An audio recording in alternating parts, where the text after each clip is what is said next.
Bianca Belair versus Sasha Banks, the match we have all been waiting for so that it can be announced. It has been announced. We're getting it at WrestleMania, and we're going to talk about how we got to this little standoff, which led to the match being announced in just a second. So stay tuned. This is your SmackDown review.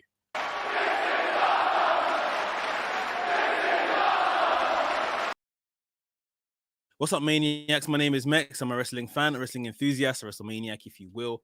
And today we are talking about SmackDown. Pretty good show, as SmackDowns usually are. And we had some real good moments, segments, that advanced story, us moving towards Fastlane, us moving towards WrestleMania. So I can't wait to get into it all with you guys in just a second. So I hope you stay tuned. Right here at WrestleManiac UK, I discuss everything that is WWE and AEW. So if this sounds like the place for you, make sure you hit the subscribe button and make sure you hit the notification bell so you get notified each and every time I drop a new video. Ladies and gentlemen, without further ado, let's get into the review. Right, we're going to start off with the opening segment. Just seeing someone in chat. Sam, what's up, Sam? Hope you're well. Haven't seen you in the chat for a while, mate. Hope you're good. It's Roman Reigns. Roman Reigns opened the show here tonight. And, Roman Reigns has been doing excellent opening segments that some may argue are kind of similar, but at the same time, he's bringing something new to the table every single time. You know, they're not like repetitive and like the authority kind of into promo segments that used to open the show. But he opened the show and he went on to say how SmackDown needs him. It's very obvious that SmackDown needs him. He said that everything was going well, everything was going as planned and perfect at Elimination Chamber past weekend. However, Edge came out to have his moment, to spear Roman Reigns, to point to the WrestleMania sign and to declare he's choosing Roman Reigns at WrestleMania. And he was very annoyed at that, obviously, that he ruined his own moment, that Edge ruined Roman Reigns' moment. And then he went on to basically say that he's given Edge another chance not to choose him. That, you know, he's gonna get wrecked, that Edge has got a family, Edge is a good husband, he's and a good father, that it's better off that Edge doesn't choose him. Which I just found a bit funny because, all these weeks leading up to this, he's been saying that Edge needs to choose him, basically, because he is the main event. But now all of a sudden you're giving Edge a second chance to change his mind. So anyway, that was what happened, but it was all delivered really well and really entertaining. Daniel Bryan came out, and Daniel Bryan was basically saying that it's very convenient of you to have the Universal Championship match after the Elimination Chamber. You don't wait till the main event, which is where I thought the head of the table should be. And you waited to straight after the Elimination Chamber and came out when I wasn't 100%.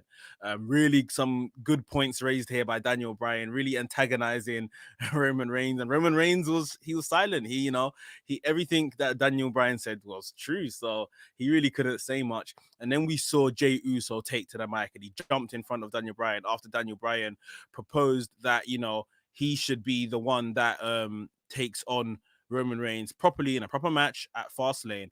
And Jey Uso basically said, you had your chance. You're not getting another chance, this, that, and the other. You have to go through me, the right hand. And Jey Uso proceeded to brutalize Daniel Bryan, which, yeah, it was brutal. He beat him up, threw him outside the ring, threw him over the barricade. I like seeing Roman Reigns and Jey Uso laugh about it and everything. Their relationship has come a long way, and there's something else I'll mention later on in the show. This wasn't, you're my slave or my lackey or whatever the case is. This was very much Roman Reigns trying to just show like they're kind of not same level, but he respects Jey Uso now. So I really like that. And then we moved on to these two went back behind. They went backstage, and basically Jey Uso was told that he has to be the obstacle, if you like, before Roman gets to before Daniel Bryan gets to Roman. So yeah, it was just a case of Daniel Bryan having to overcome Jey Uso to get the match with Roman at Fastlane. Moving on, we had a tag team match. Ray and Dominic Mysterio versus Otis and Chad Gable. Wasn't anything spectacular in terms of action or anything like that, I wouldn't say. But in terms of building up, you know, a division, it's good. I'm happy to see that maybe they are kind of building some type of, maybe building towards what could be some type of multi-man match at WrestleMania for the tag team titles. You know, Dirty Dogs were watching on, I believe, and Rey Mysterio and his son on your new team. Otis and Chad Gable, practically a new team, so maybe they are kind of rebuilding this division somewhat. Um, Otis again, just being absolutely nasty, absolutely um, very aggressive in everything that was done, and he won the match again by a big splash off the top of the turnbuckle onto Rey Mysterio, pinned Rey Mysterio, who was wearing like rib tape. So yeah, he sold injuries from last week. Otis again looking very dominant in this team. So I'm just happy they seem to be using tag teams, and hopefully this does build towards something probably at WrestleMania. I think as they've got a bit more time. Right. Next up on the show, we saw Apollo Crews come down to the ring. And this wasn't just any old Apollo Crews. This was some Nigerian prince Apollo Crews. He was absolutely fantastic. One little gripe of mine is he was carrying this scarf thing like over his forearm, like he was a butler or something. Um, I'm Nigerian. I know the scarf thing that people wear that this was kind of resembling to, but I don't believe anyone carries it over their arm. It just comes out and you know you put it around your neck, and eventually he put it around his neck. So I think he should just, moving forward, he should just wear it around his neck. There's no need to come out of it around your wrist. But he cut a brilliant promo letting us know his heritage, um the wealth, dominance, power, everything his family, his ancestors stand for. He gave us a little bit of a Nigerian or African accent to say, you know, what he would have done to Biggie, or what his ancestors would have said to Biggie. And as he was finishing off his promo, he was interrupted by Shinsuke Nakamura leading to their match. Now, this done more for Apollo Crews than being on the main roster has done in the last 3, 4, 5 years, however long he's been on main roster. This was really good. He has now something to hinge his character on. And yeah, I thought that was very important. I'm very impressed by everything he done.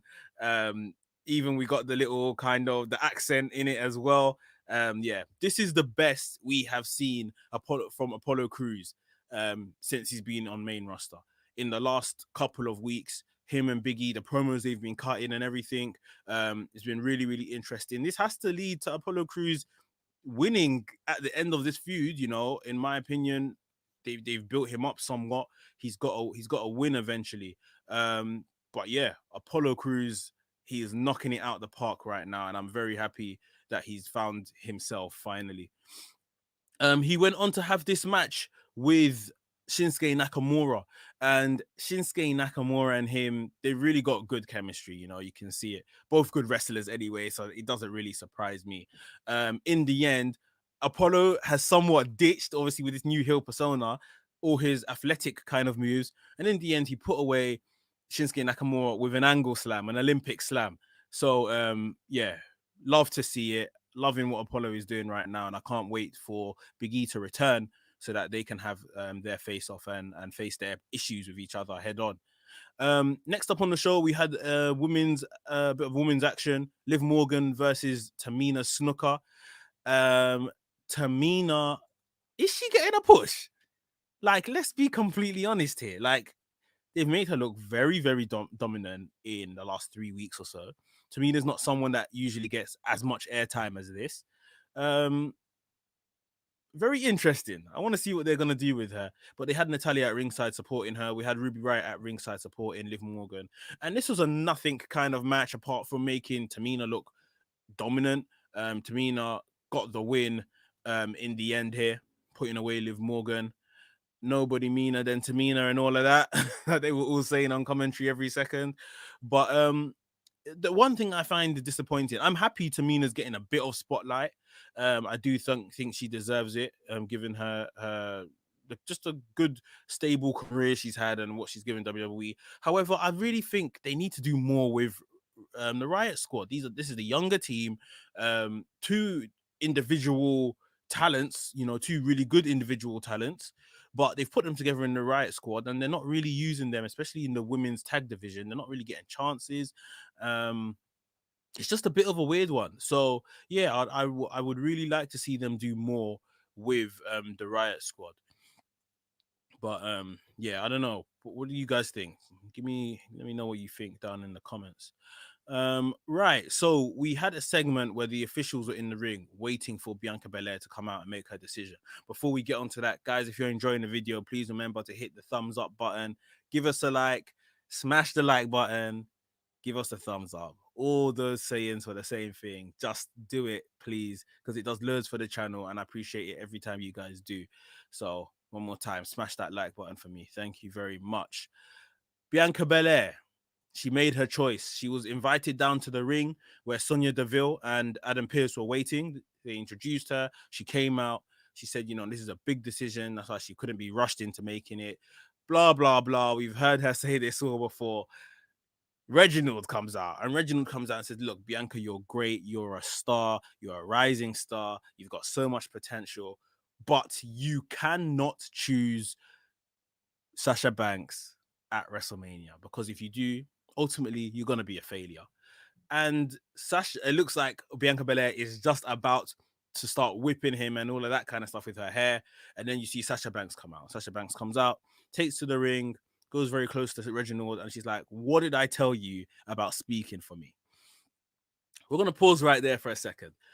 What is the relationship here? I mean, Reginald, you came to the dance with Carmella. You've left Carmella for Sasha Banks. Carmella can no longer be seen. Sasha Banks isn't buying into whatever Reginald is trying to do here. I feel like Reginald is becoming bigger than the story. You see what I mean? Now, all for him, he's great, obviously, and WWE clearly like him. But I just feel like he's interrupting in a story he doesn't need to be in. You see what I mean? I just feel like Reginald is just not a critical part of this story, and he is becoming a bit James Ellsworthy. Just being there, being involved when he doesn't need to be. Anyway, Sasha goes on to tell Bianca Belair that, I'm the best, the EST, BEST, so you have to choose me and all of this kind of stuff. Words get exchanged, it gets a bit heated, and then Sasha Banks finds out that Bianca Belair has chosen her as her WrestleMania opponent, point to the sign and all of that kind of stuff. We are getting it, boys and girls. Sasha Banks versus Bianca Belair for the SmackDown Women's Championship at WrestleMania. Black Girl Magic. Give them the main event of night one, please. We know Roman and Edge are going to main event night two. Please give them the main event of night one. They have to do it. I think Sasha Banks deserves this for the year she's had. I think Bianca Belair, you can make a real star with her, kind of propelling her into that position, especially if she goes on to win it on the night. I really do think that this is a fantastic position. And if I'm correct, has the SmackDown Women's Championship even had a singles match at WrestleMania? I'm not too sure. I can't remember. Let me know if you know down below. But yeah, this would be absolutely massive. Happy that the match has been confirmed. We all thought it, but it's been confirmed now. Give them the main event of night one. These guys will tear the house down, and you know it, WWE. So yeah, let's do the right thing. There is no other story coming close to comparing to this right now anyway. So yeah, I think let's do it. Let us do it, especially because it's two nights and you have the luxury of doing it. So yeah, that's what I'm here to see. So yeah, happy that's been confirmed. Next up on the show, we had Street Profits versus Sami Zayn and King Corbin. Another tag match. Again, like I'm saying earlier, it looks like they're rebuilding this tag division, warming us up for maybe something big at WrestleMania, some type of multi-man match, maybe. happy to see it. I'm happy to see it. This was a pretty standard match from the Street Profits and Zayn and Corbin, where we saw the faces actually get the win here. We saw Angelo Dawkins land a move on Sami Zayn, tagging Montez Ford, and that got the pin, basically, that big frog splash. I'm sure you guys know, you don't need me to tell you how that match ended. So yeah, we got Street Profits getting themselves back in contention, if you like, for the SmackDown tag team titles. Next up on the show, we had Seth Rollins in the ring in this killer white suit. Like, he's absolutely killing it with these suits. And he came out and he was about to start reading off a whole spiel about, his vision, this, that, and the other, and how the vision has been accepted, this, that, and the other. Cesaro comes out, and Cesaro was meaning business from the jump, took off his t-shirt on the entrance way, jumped into the ring, looked like he was about to attack Seth Rollins, and all of a sudden Seth Rollins was telling him no. Seth Rollins was gassing him, telling him again, look, you're a star, stand in the middle of the ring like the star you are. You're an absolute star. I can build you up. I can give you the leadership. I can give you the confidence, all of that kind of stuff. And it looked like Cesaro was thinking about it, because even Seth Rollins said, don't have to make a decision now in front of these people. Take your time. Take 1 week, take 2 weeks. Cesaro looked like he was thinking about it. He went straight to Seth Rollins' feet, picked him off his feet, got him in the swing. And when I say these swings were absolutely crazy, like, maybe because Cesaro hadn't wrestled the whole match before he comes to do the swings in this one, he literally swung him at such a height as well. Like, this swing as well, it can't be good for the knees, like the opponent's knees, surely. But yeah, Cesaro swung the hell out of Seth Rollins. So yeah, he's clearly not having him. Seth Rollins versus Cesaro, that's a match that we would have probably saw in Ring of Honor years ago. It's good to elevate Cesaro up the card. Maybe we get it at Fastlane. But yeah, I'm very interested in this, and I'm just very invested in the trajectory of Cesaro's career over the next couple months. Let's hope it's a good one. Last but not least, we had Daniel Bryan versus Jey Uso. If Daniel Bryan managed to beat Jey Uso, he would get a shot at Fastlane at Roman Reigns' Universal Championship. Very good match. I think we've seen these guys wrestle a number of times in the last 4 or 5 months or so. Very, very good match. Nothing I can really say here. We saw one. There's some move that I can't remember what it quite is, but it's like a suplex somewhat off the top rope that Daniel Bryan's been doing to opponents, and then getting them into the label lock, the yes lock from there, which he done. Jey Uso wormed out of it and got to under the bottom rope and left the ring. He then basically obstructed Daniel Bryan from getting back in the ring by the 10 count, which basically led to them both getting counted out. So Daniel Bryan doesn't beat Jey Uso. He won't go on to meet Roman Reigns right now anyway. He went on to still attack Jey Uso after the bell. We saw Roman Reigns jump in, get involved. He beat up Daniel Bryan, speared Daniel Bryan, and he put a guillotine on Daniel Bryan as well.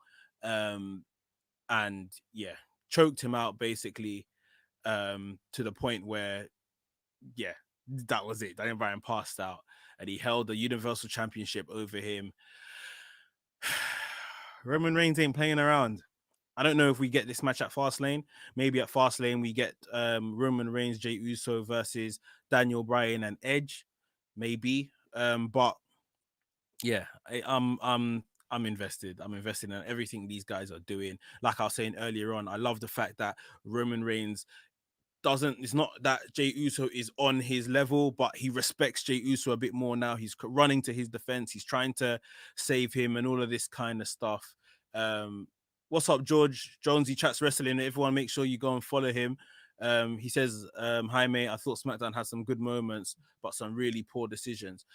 Yeah, I think especially around this particular angle with Roman Reigns, Daniel Bryan and stuff, I think there was some poor decisions, because this match ended in a count out. But then I went on to think, okay, so is Daniel Bryan actually going to get a title match? Or are we going to get this tag match that they spoke of between Daniel Bryan, Edge, Roman Reigns, and Jey Uso? It wasn't really clear anymore, but I'm sure they will clear it up. But yeah, I think it's just Reigns exerting his dominance and obviously still quite pissed off that Edge speared him, chose him, all of that kind of stuff. So yeah, I enjoyed SmackDown. It's the one show that I do enjoy. I can take my time to watch it on a Saturday morning, and that's when I usually watch it. And yeah, I thought it was a good little showing. And like I said, we've got some real good stuff coming out of it as well. Um, Roman Reigns continues to excel. The tag division looks like it's being utilized a bit more and a bit better. Apollo Crews and his newfound character. Bianca Belair has chosen Sasha Banks as her WrestleMania contender. So yeah, and I did mention that, Jonesy, if you just joined and you can go back and have a sneak peek, bro. I did mention Reginald. I don't know what Reginald is doing in this story. He is becoming a bit James Ellsworthy to me, just being involved when he doesn't need to be. He's not really excelling the story. Sasha Banks isn't buying into his love that he's giving for her. So I don't really understand what he's doing here. Anyone else, put down below in the comments what you think of Reginald's involvement in this storyline, which, let's not lie, going into WrestleMania right now, it's one of the top storylines. So like I say, good for him that he's getting this spot, but I don't know if it's completely necessary.